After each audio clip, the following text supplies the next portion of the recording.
अस्सलाम वालेकुम नाज़रीन, जब हमने नॉन स्टिक बर्तनों पर पिछला वीलॉग अपलोड किया तो उसके बाद बहुत ज़्यादा हमें ये सवाल आए कि हम जो रोटी बनाते हैं तवे पर, क्या इस प्रोसेस के दौरान इसकी जो टेफ्लॉन कोटिंग है वो डैमेज तो नहीं होती? क्या इस टेम्परेचर पर डीकम्पोजिशन तो नहीं शुरू हो जाती?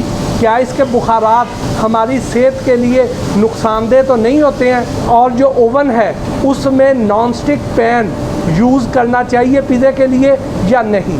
तो सबसे पहले ये देखिए, ये मेरे हाथ में एक नॉन स्टिक तवा है, इसके ऊपर टेफ्लॉन कोटिंग हुई हुई है।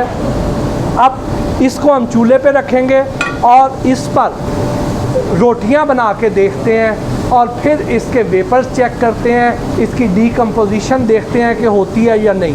नाज़रीन, अब तवा हमारा गर्म हो गया और अब हम इस पर रोटियां बनाना शुरू करते हैं। अभी देखिए कि अभी तक हमने इस पर कोई रोटी नहीं डाली है, लेकिन इसका अगर हम टेम्परेचर चेक करें तो 320, 322, 324, 328, 329, 330, तो ये तो अभी 333 टेम्परेचर हो गया है, 336 हो गया है। अभी हमने रोटी नहीं डाली, रोटी डालें ना जी। फिर देखें,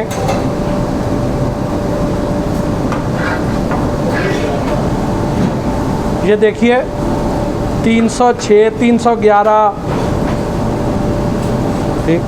337, इसके अब फ्यूम्स भी आना शुरू हो गए हैं।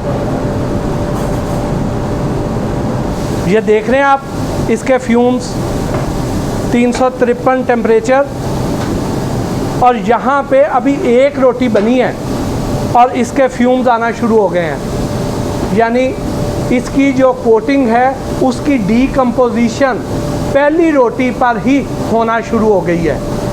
और यहाँ पे पाकिस्तान में जिस तरह की यहाँ पे कोटिंग है, कई तो इस तरह की है जो सिर्फ बराए नाम है। ये मैंने बड़े अच्छे वाला लिया था, लेकिन इम्पोर्टेड और ब्रांडेड नहीं लिया था। तो यहाँ जो आम तवे मिल रहे हैं उनका ये आलम है। आप ये देख रहे हैं, इसके ऊपर ये बबल्स, नया तवा था लेकिन अभी इसके ऊपर ये बबल्स आपको नज़र आ रहे हैं। यानी इसकी डीकम्पोजिशन पहली रोटी पर ही शुरू हो गई है और इसके फ्यूम्स उड़ना शुरू हो गए हैं। अंदर आपको इसके बबल्स बनना शुरू हो गए हैं। 358, 356, 357 ये टेम्परेचर है इस वक्त। तो नाज़रीन, आपने देखा कि अभी सिर्फ 2 रोटियां बनी हैं और नया तवा था। आपको इसके ऊपर कितने ज़्यादा स्पॉट्स नज़र आ रहे हैं, और ये वो स्पॉट्स हैं जहाँ से डीकम्पोजिशन स्टार्ट हो चुकी है और इसके वेपर्स उड़ना शुरू हो गए हैं। मैं इस वक्त इसको स्मेल कर सकता हूँ। और टेम्परेचर देखिए आप, 371, 373 डिग्री, 372 डिग्री टेम्परेचर है, 376 हो गया है। और यहाँ पे इसके वेपर्स आपको अब नज़र आना शुरू हो गए होंगे। नाज़रीन, अब इससे आपको अंदाज़ा हो जाता है कि ये जो फ्यूम्स इसके इतने टॉक्सिक, इसके फ्यूम्स उड़ रहे हैं, ये फ्यूम्स इंडिकेट कर रहे हैं कि इसके अंदर डीकम्पोजिशन का अमल शुरू हो चुका है। आपको इसके अंदर ये बड़े बड़े स्पॉट्स भी वाज़े तौर पे ये बता रहे हैं कि यहाँ इसके ऊपर जो इन्होंने नाम नहाद कोटिंग की हुई थी, ये कोटिंग अब अपनी ताकत खो चुकी है।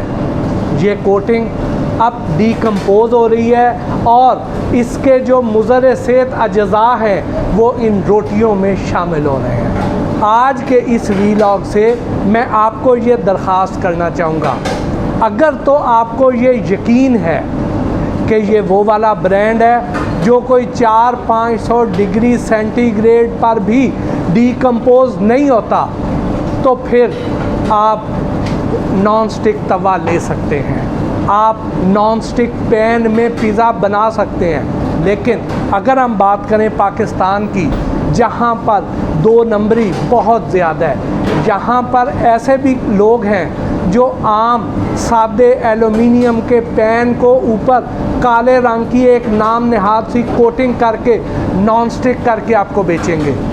ऐसे लोग भी हैं जो ज़रा मोटी शीट वाले तवे के ऊपर कोटिंग करके तो आपको नॉन स्टिक तवा कहकर बेच रहे होंगे, लेकिन वो असल में जो ओरिजिनल टेफ्लॉन कोटिंग है वो वाली कोटिंग बहुत से लोग ऐसे हैं जो नहीं कर रहे हैं। तो जब हमें ये यकीन नहीं है कि ये टेफ्लॉन कोटिंग असल है या नहीं है और ये बहुत हाई टेम्परेचर पे जाके डीकम्पोज होएगी, तो उस वक्त तक हमें इससे गुरेज ही करना चाहिए। आपके सामने ये जो तवा है, ये यहाँ पाकिस्तान में मैंने एक अच्छे ब्रांड का तवा ख़रीदा और पहली बार उस पर रोटियाँ बनी हैं और पहली बार ही उसमें डीकम्पोजिशन स्टार्ट हो गई है। मैंने चूँकि इस पर तहकीक की हुई थी तो मुझे तो ये अंदाज़ा हो गया कि ये हमारी सेहत के लिए बहुत ज़्यादा नुकसानदेह है, लेकिन आप लोगों को चूँकि असल और नकल टेफ्लॉन कोटिंग का अंदाज़ा नहीं है कि कौन सी मेयारी है और कौन सी गैर मेयारी है, तो इसलिए बराए मेहरबानी आप तवे के केस में या पिज़्ज़ा पैन के केस में आप नॉन स्टिक पैन और नॉन स्टिक तवे पर ना जाइए।